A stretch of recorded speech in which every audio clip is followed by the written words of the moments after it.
Добрый день, друзья! Рада приветствовать вас в новом выпуске подкаста «Жизбол». С вами сегодня я, Анара, и Синья. Сегодня у нас очень вдохновляющая тема – женское лидерство.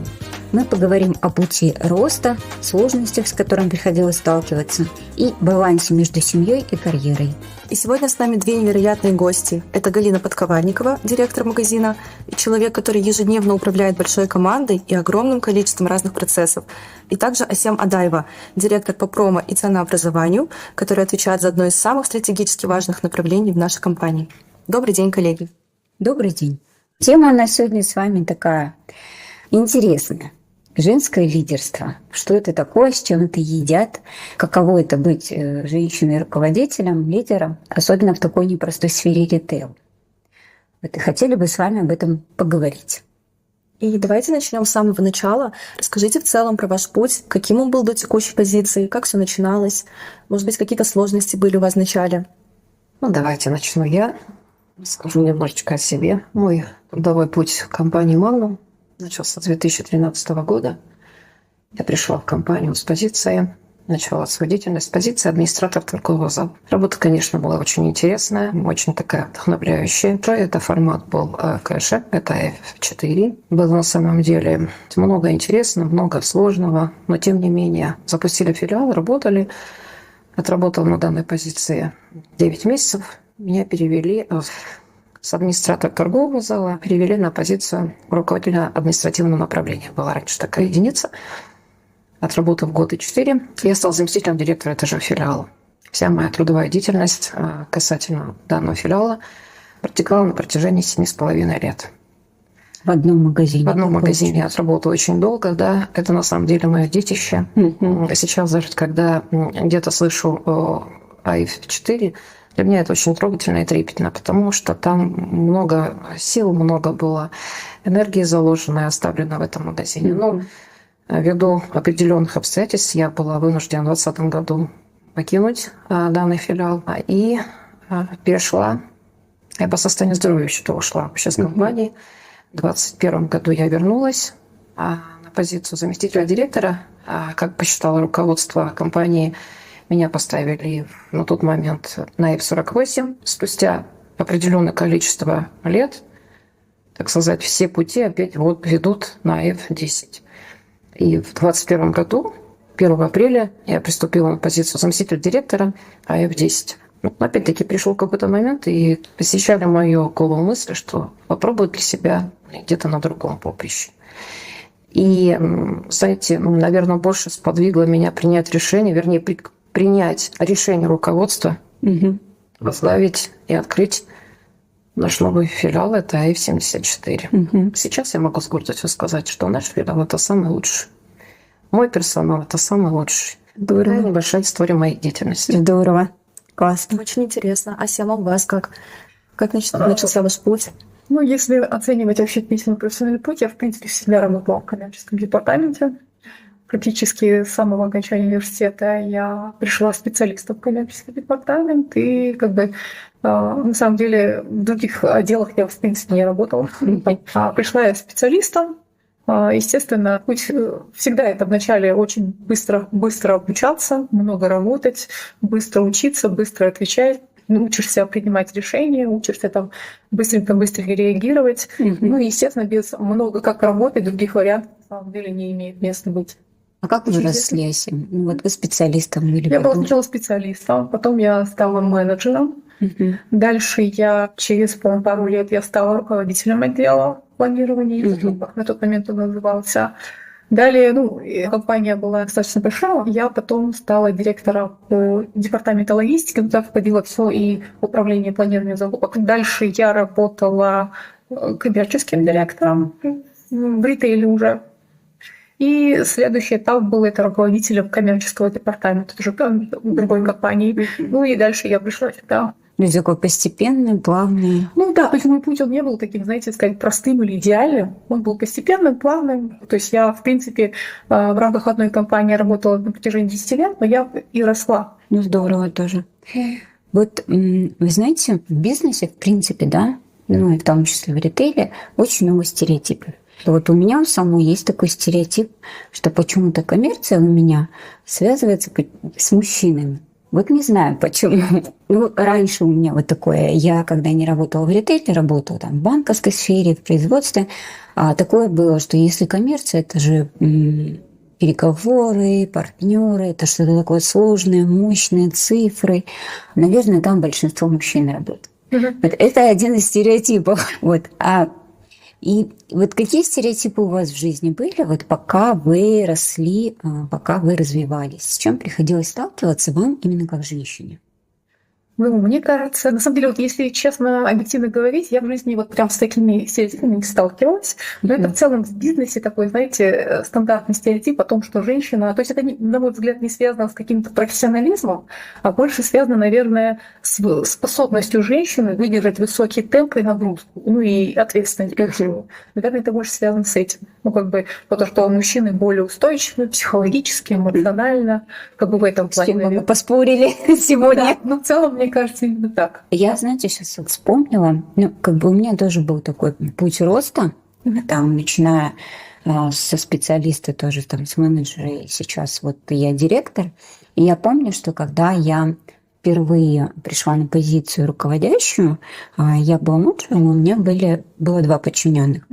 Надо мной был директор, HR-директор региона. Я работала тогда в американской компании производственной. И она мне тогда сказала: если ты хочешь быть эффективным руководителем, ты должна быть стервой. Я такая: так, понятно. А я там молодая девушка, ну что, как бы у меня еще с заботой всегда, она у меня завышенная, мне надо всех позаботиться, подумать, всех полюбить, всех и так далее. Как бы я такая, что-то, может, мне не надо сюда. Ну, то есть это вот один из стереотипов тоже, который тогда был, что если ты хочешь быть руководителем женщины, то ты должна быть стервой, чтобы все тебя там условно боялись, слушали. Вот. И я вот это прям запомнила на всю жизнь. Конечно, стервой я не стала. Ну, я так думаю. Не знаю, что думают остальные. Надеюсь, что нет, да? Вот. И вот такой стереотип в моей жизни был. Вот, Галина, у вас Вы что? знаете, я, наверное, У вас вообще там в магазине, мне кажется, это прям вот выгрызать надо, доказывать всем. сдерживающие шаги, да? Ну, наверное, я такая и есть. Это, конечно, шутка на самом деле, но вы знаете, здесь, наверное, нужно согласиться, к сожалению. Руководитель может быть для всех хорош. Это однозначно. Но, тем не менее, находишь в себе силы, проявляешь свою талантливость, скажем, да, в этом направлении, что ты должен выдержать именно ту грань, чтобы не переборщить. Ни в коем случае. Кому-то достаточно просто даже взглядом, и он уже тебя понимает, а кому-то порой даже извините, стерва там, то есть не работает.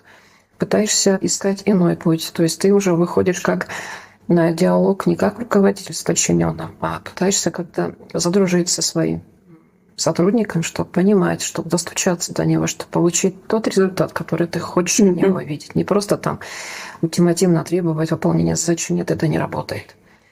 То есть в моих пониманиях всегда было так, чтобы ты получил тот результат работы, который ты желаешь, ты должен наглядным путем, наглядным образом, своими ручками сначала показать, а потом получить обратную связь. Работа, она должна быть поставлена правильно. Мы, как руководители, даем информацию. Как мы ее дадим, так мы ее получим. Я считаю так. Что касается стереотипов, конечно, в практике особо такого не было у меня, ну, скажем, явных каких-то примеров. Но с вашим мнением я согласна. По поводу стервы. Да. К сожалению, да. Но есть на самом деле бытует такое, что мужчины якобы, да, там мужчины более жестче, более требовательные. А женщины, они там более мягкие, там больше эмпатию включают, там больше про людей, про отношения. Хотя это очень спорно, на самом деле, особенно в текущее время. И мне кажется, очень многие путают жесткость с требовательностью. Ну, мне к стерве очень мало имеет отношения на самом деле. То есть это какой-то стереотип каких-то там, не знаю, 2000-х времен. Если жесть, то это значит стерва такая. Ну нет, это просто требовательный руководитель, который понимает, что нужен результат. Вот и все. Прекрасно. А вот было такое в жизни, что в работе, вернее, да, что вы замечали какое-то разное отношение к вам, как к женщинам, или там к мужчинам, не обязательно в магнуме, а вообще вот в жизни было такое в профессиональной деятельности, что отношение было разное. К вам как к женщине или там, к вашим коллегам-мужчинам по-разному относились. Ну, то есть были ли такие ситуации, где вам приходилось доказывать свою компетентность как-то сильнее, предположим? Ну, в моем опыте на самом деле этого не было. Ну, стереотип, понятное дело, что он какой-то старый, устаревший, он существует, но с момента, когда ты там доказываешь результаты свои, да, постоянно, стабильно, когда ты держишь слово и показываешь, как говорится, свою ответственность, то, мне кажется, стереотипы, они точно уходят назад. Ну, в моей практике тоже не было такое. Мне, ну, вот на мой взгляд, мне кажется, когда ты приходишь в компанию как эксперт, как профессионал, то женщине как будто бы немножко нужно дольше и больше доказывать, что ты разбираешься в своем деле. Вот как будто бы мужчина пришел, сказал свое мнение, и все сразу так хоп, к нему прислушались. А когда приходит профессионал, эксперт, женщина, то как будто бы вот в самом начале тебе прям нужно доказать, что ты действительно разбираешься в своем деле. Да, потом уже доказав какое-то время, да, там на цифрах, на результатах, на показателях, уже к себе отношение меняется. Но вот в самом начале как будто бы есть вот это различие некое. И где-то сейчас, не везде, конечно, слава богу, но где-то вот оно еще сохраняется. По крайней мере, я вот наблюдала такое. Ну, слава богу, что, девчонки, вам с этим не пришлось столкнуться. Это хорошо. Это значит, что мир меняется. Вот. Хорошо. В целом мы обсудили ваш путь, про стереотипы поговорили. Теперь такая, знаете, очень интересная тема, которая, думаю, многим будет отвлекаться, это ваша роль. То есть на работе вы руководительница, но в семье это абсолютно уже другая роль. Вы там мама или жена. И легко ли вам переключаться? Или все-таки вот ваш стиль лидерства, он отражается в семье тоже? Или наоборот вообще как бы не проявляется там? Да, кто вы дома? Вы дома руководитель? Или вы дома, скажем так, подчиненный исполнитель? Давайте честно. Я думаю, что ваши семьи, наверное, не будут наш подкаст слушать, а может и будут. Если говорить про меня, на самом деле я могу сказать, что дома, наверное, все равно тяжело, особенно в первое время, очень сложно переключаться. И объективно, допустим, моя вся семья, они прекрасно знают, ну, то есть что у нас есть четкие правила. Они знают, что, допустим, если я на работе, меня беспокоить вообще нельзя. Ну, то есть, если я поздно прихожу, то это тоже нормальное состояние. Ну, в плане, значит, мне нужно я. И, естественно, дома в любом случае стиль, как бы, он отражает в поведении в твоем и в отношении с близкими. Но, как бы, в принципе, я считаю, что это немножко сглаживается, но со временем, не сразу, то объективно. Там это сейчас, там, уже там, после там, 20 лет я могу сказать, что там я как-то более мягче отношусь. А в целом, конечно же, в любом случае, то есть ты не можешь вот так просто нажать кнопочки, себя переключить, когда ты приходишь домой. Ну, по крайней мере, у меня так. Я солидарна совсем, на самом деле это очень сложно. Бывают периоды, что ты прям целенаправленно работаешь над собой и стараешься отключиться от работы и быть просто мамой, просто женой, потому что это даже необходимо, по сути. Почему? Потому что, постоянно жить и быть в работе, во-первых, невозможно и нельзя. Скажу откровенно, всем права, не всегда это получается, но из 100%, может быть, 2% получается, что переключиться из... Всего лишь 2? Да, Так мало. Понимание семьи, да, они понимают.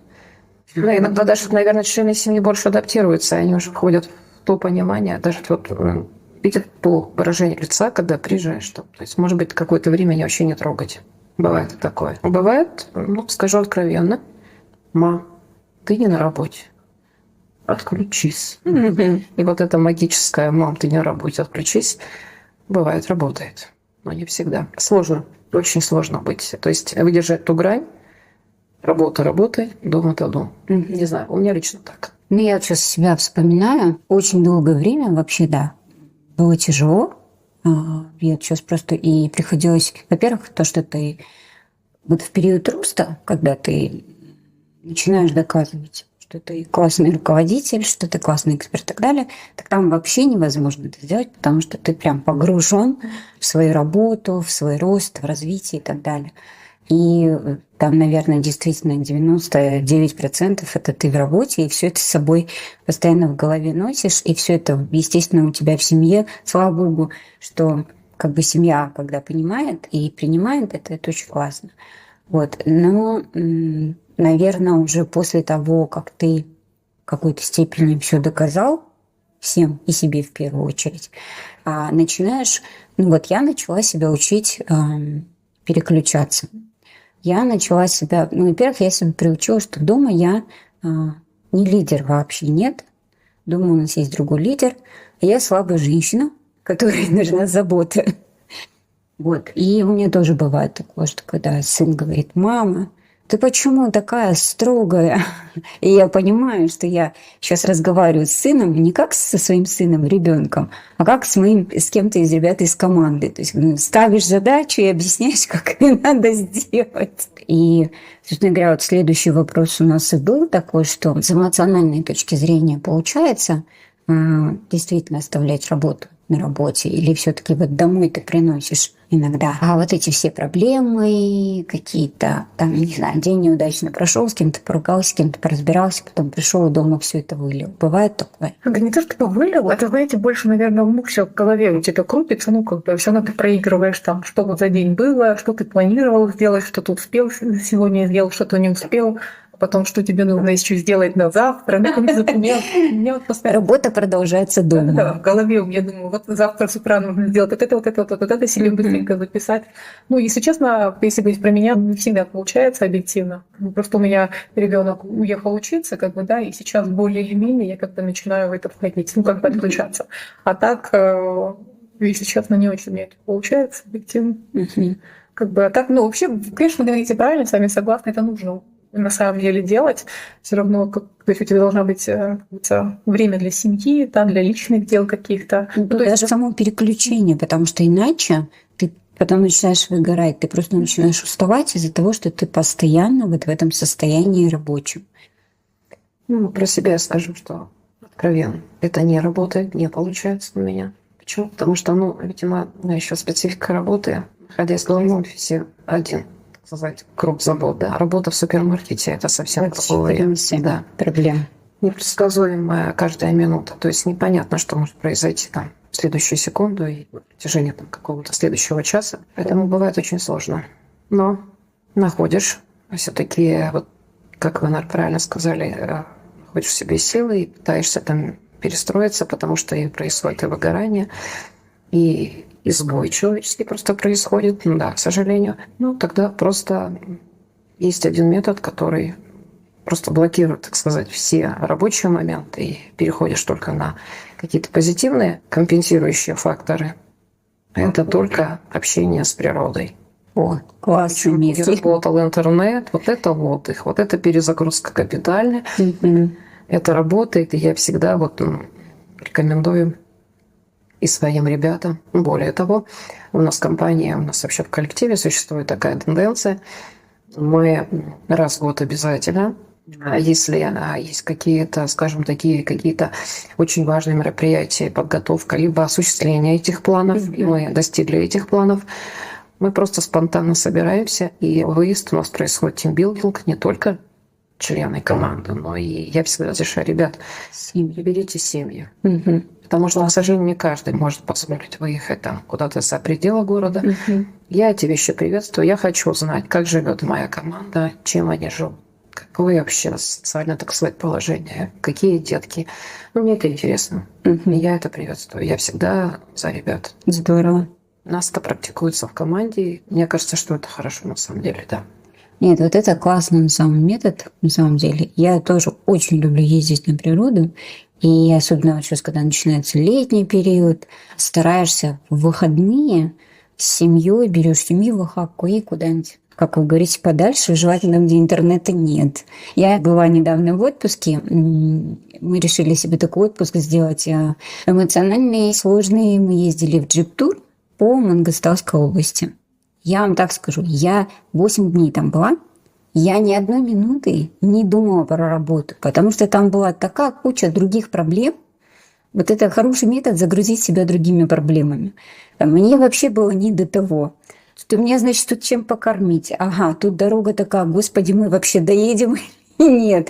А мы вообще живы останемся или нет? Ну, то есть, и когда ты себя погружаешь просто в другую среду с другими проблемами, вот это самый шикарный способ. Поговорили мы про методики отключения. Надеюсь, кому-то будет полезно.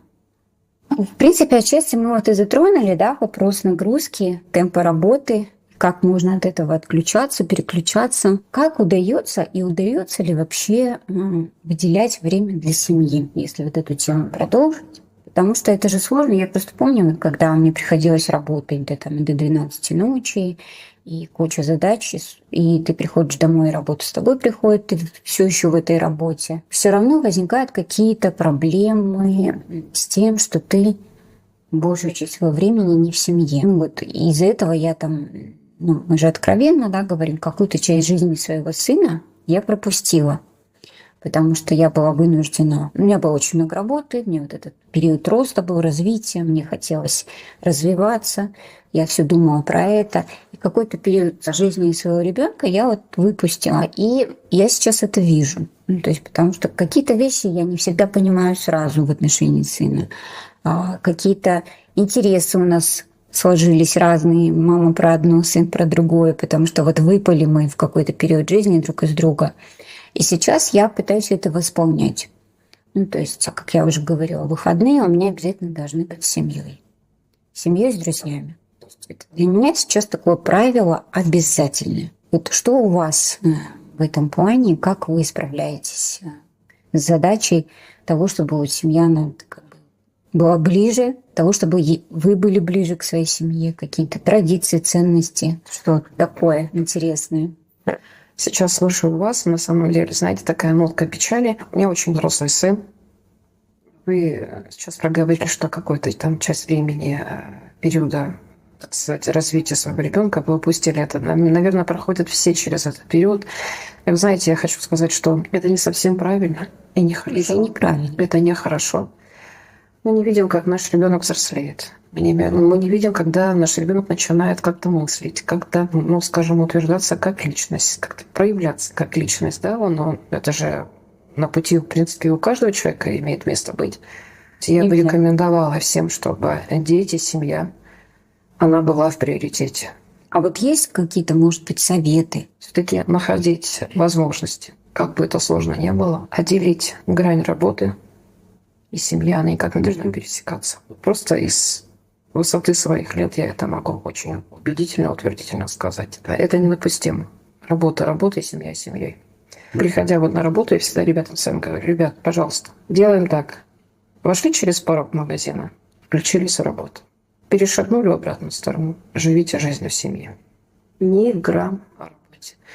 Со мной, к сожалению, не совсем получается. Сейчас, например, вот что я делаю. Я обязательно, придя с работы, в первую очередь иду к сыну и начинаю с ним разговаривать. Потому что когда-то в какой-то период это было упущено, и перед собой уже взрослого человека ты в ужасе где-то понимаешь, что где-то ты его очень плохо знаешь, потому что какой-то период ты упустил. Очень согласна. Такая немножко грустная нотка, но вот такая жизнь. А что делать? Наверное, сейчас отчасти важно все-таки с молодежью этим делиться, чтобы они не наступали на такие грабли. Могу сказать, что нынешняя молодежь, она все-таки умнее нас в этом плане, потому что нынешняя молодежь все-таки учится выбирать себя, нежели работу и карьеру. Наверное, это хорошо, наверное, так надо. Просто нас когда-то учили по-другому, да? Приоритеты другие. Что-то мы про грустное начали говорить. Давайте тогда немного сменим тему. Сегодня мы говорим про женское лидерство, и мне вспоминается одна фраза, которая, на мой взгляд, очень подходит к сегодняшнему разговору, а именно: успех каждой женщины должен быть вдохновением для другой. И вот вы согласны с этой мыслью? И чувствуете ли вы, что являетесь примером для кого-то, вдохновляете кого-то? Мне кажется, в смысле, я согласна с этим выражением. На самом деле, женщина может вдохновлять другую женщину. Но тут важно отметить, что женщина, понятно, что мы там очень эмпатичны, но важно видеть не только результаты, вот как мы идем к этой высшей точке, да, условно, а видеть весь путь, что у нас были там и сомнения, и усилия, и много работы, и трудности были, и слезы были там, ну и так далее. Безусловно, когда женщина видит, что какой путь пройден, чтобы дойти до конечной точки, тогда все становится более понятно, и как бы ты понимаешь, что ты, если эта женщина смогла, то я теоретически смогу это сделать. Как бы, да? То есть у меня есть все возможности этого достичь. Ну, тут вопрос, хочу я этого или нет. Поэтому, мне кажется, это важно видеть именно не только успех пути, когда мы видим только вершину айсберга, да, а и подводную часть в том числе, что нужно сделать, чтобы до этого прийти. Ну, не знаю, я очень люблю разные истории успешных женщин, известных женщин. Ну, не знаю, там сказать успешных, просто женщин, которые что-то сделали в жизни неординарное. А вот мы, кстати, из примеров про свою поездку, мы ездили в этот автотур, когда, и там вот считайте, сколько у нас машин, около 40 было, и из этих 40 машин была одна единственная женщина-водитель, девушка-водитель. И она ни в чем не уступала, вот ни в чем не уступала мужчинам. Она была одна из первых, всегда впереди колонны ехала, где-то обгоняла. Вот. И меня всегда вдохновляют. Мне разные истории женщин, у которых что-то получается. И в спорте, и в семье, там, не знаю, в кулинарии и так далее. И глядя на них, ты себе думаешь, я же не хуже. Я же тоже красавица-спортсменка, и тоже пойду. И это классно на самом деле, потому что, кому еще, как нам, друг друга не вдохновлять. Это здорово на самом деле, что женщина на сегодняшний день может проявляться в любом направлении и может быть первой даже среди мужчин. Это вообще классно. Вот. Знаете, у меня такой вопрос. Вот поговорили мы про прошлое, про то, как росли, развивались, поговорили про семьи. Вот смотрите, мы сейчас с вами руководители, директора, уже достигшие какой-то определенной высоты, каких-то уже результатов, да. Но мы же на этом не останавливаемся. Мы же продолжаем дальше. Мы же продолжаем дальше доказывать своим коллегам, своей команде, что мы ого-го и можем еще много чего. Вот что вам помогает сейчас себя мотивировать и дальше расти, дальше развиваться? Мы же не остановились, не бросили, не ушли, я все достигла. Мы же дальше продолжаем. Вот что помогает? В частности, о себе хочу сказать, что никогда не практикую доказывать кому-либо, а прежде всего доказать себе, на что ты способен. И можешь ли ты еще что-либо. В следующий момент, конечно, мы не останавливаемся. Мы хотим большего и идем к большему. Почему? Потому что есть возможности, есть потенциал, есть все для того, чтобы еще подняться на ступень выше. Если говорить про меня, то на самом деле мне в принципе всегда нравится, то есть не стоять на месте, а идти вперед, то есть совершенствоваться в плане, если не расти вверх, то расти вширь, то есть познавать что-то новое, учиться чему-то новому, да, и вообще всегда классно, то есть нет предела совершенству, как говорят. Поэтому мне в принципе самой себе интересно ставить какие-то цели, достигать их и идти дальше. То есть достигать каких-то других целей, то есть не сидеть как бы в стагнации, по большому счету. Поэтому, я не знаю, меня само мотивирует достижение какой-то новой цели профессиональной, когда вот ты выполнил, это сделал, классно, что ты молодец, ты вот это снова сделал. Мне доставляет это удовольствие, что ты смог достичь, что ты это можешь. Я согласна. Меня тоже очень сильно вдохновляет то, что сейчас, на самом деле, сейчас мир очень быстро меняется. Поэтому и начинаешь что-то новое узнавать и развиваться дальше. А как вы думаете, какие качества на сегодняшний день нужны женщинам для того, чтобы быть лидером, эффективным, неважно, в любой среде, не только в ритейле? Прежде всего, наверное, уверенность в себе. Да? Я добавлю, уверенность в себе, это, она должна быть естественна. На мой взгляд, важно, женщинам в том числе, это, естественно, быть ответственным, то есть ответственность за решения, за результаты, за команду. То есть именно уметь нести вот эту ответственность за все решения, за результат, который ты должен привести. Согласна со всеми высказываниями. Я могу еще добавить, что, наверное, сейчас важно не забывать про эмпатию. И эмпатия – это то, что на сегодняшний день, наверное, даже важнее стало, чем требовательность, не знаю, актуальность. Жесткость, да, потому что сейчас новое поколение, оно больше этого требует, оно больше из-за того, что они по-другому смотрят на мир, как я уже сказала, да, они больше все-таки думают о себе, о своем ментальном здоровье. И если раньше нам могли, сказав, что-то у нас результат упал, и все, тебя это все, это ты бросил, пошел, все это делать, доказывать, результаты поднимать, то есть тебя вот это мотивировало. То есть сейчас нынешнее поколение этим не замотивируешь, потому что они в первую очередь, наверное, про свой баланс думают, а не о результатах, да.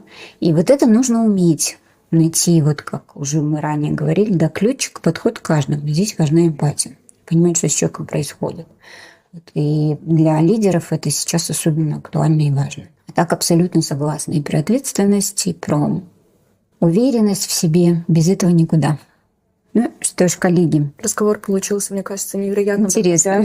Да, было очень интересно, тем более у меня, можно сказать, только такое начало карьерного пути. Я послушала истории, безумно вдохновилась, взяла какие-то для себя новые вещи, что также хочу где-то проявляться.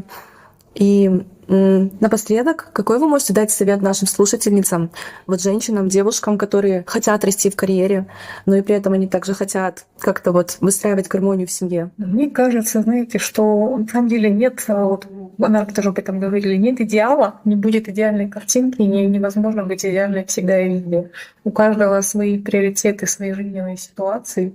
Поэтому тут не стараться там смотреть на кого-то, а смотреть на свои возможности. То есть если это в семье, просить помощи, то есть близких, родных, не отказываться от нее. Понятно, в какой-то период там усилен на какой-то акцент и на работу, потому что какой-то период развития, там еще что-то. То есть не загоняться и стараться быть идеалом, не жить чувство вины, мне кажется, это очень важно. Целиком и полностью согласна. Также просто хочу сказать себе лично, что какой бы ни был результат, нужно пробовать, идти, пытаться. Везде себя просто пытаться пробовать, достигать каким-либо результатом, по сути. Да, и согласна, еще бы добавила, что не бояться. Не бояться. Не бояться, Верить, не слушать вот эти стереотипы, не бояться, потому что очень много примеров доказаны, когда женщина во многом с любым делом может справиться и во многих сферах очень успешны. Поэтому точно не бояться, смело пробовать, как сказала Галина. И не забывать соблюдать баланс, как сказала Сим. Действительно, где-то иногда акцент на карьеру, где-то на семью. Наверное, еще самое главное, не про себя не забывать. В первую очередь. Это важно. Как всегда говорят, в семье главное, чтобы женщина счастлива. Счастлива. Но я себя таким методом успокаиваю. Что мой ребенок, которого, как вы сказали, пропустили там его детство, я думаю, что, наверное, она видела горящими глазами маму, вдохновленную своей работой. Я думаю, что на нее это как-то позитивно повлияет. Надеюсь.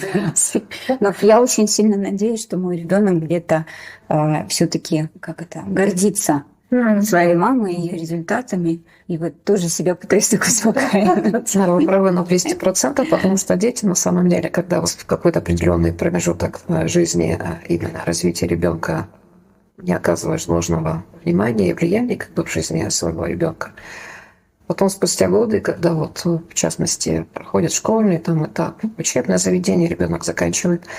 То есть мы для чего работаем? Почему ограничиваем его внимание? Для того, чтобы поднимать свой достаток, опять-таки компенсировать свое внимание финансовой частью на ребенка. И когда ты видишь, что твой ребенок уже взрослый человек, когда он имеет уже определенное образование, и тогда ты начинаешь понимать все-таки где-то там, может быть, даже успокаиваешь себя больше, что все то, что ты не смог дать, ты сейчас видишь так сказать, обратную связь от своего ребенка. Это наличие образования, допустим, в хорошем престижном вузе, и просто, что из твоего ребенка вырос хороший человек. А это много говорит о себе. Поэтому, но тем не менее, не забывайте о своих детях, уделяйте внимание. Было очень интересно. Так быстро время пролетело на самом деле за беседой. Было здорово. Спасибо огромное, что пришли. Я очень надеюсь, что мы с вами еще встретимся на записях на какие-то другие интересные темы. Спасибо, коллеги, за интересную беседу и за прекрасные советы. В эфире был выпуск подкаста «Жазбул».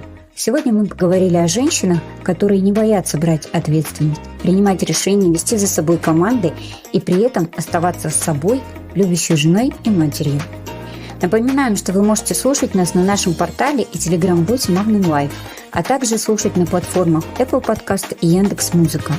Подписывайтесь, ставьте лайки, делитесь ссылками на наши выпуски с коллегами и друзьями. Оставайтесь с нами, впереди еще много интересного. Жанас Бол, Сау Бол.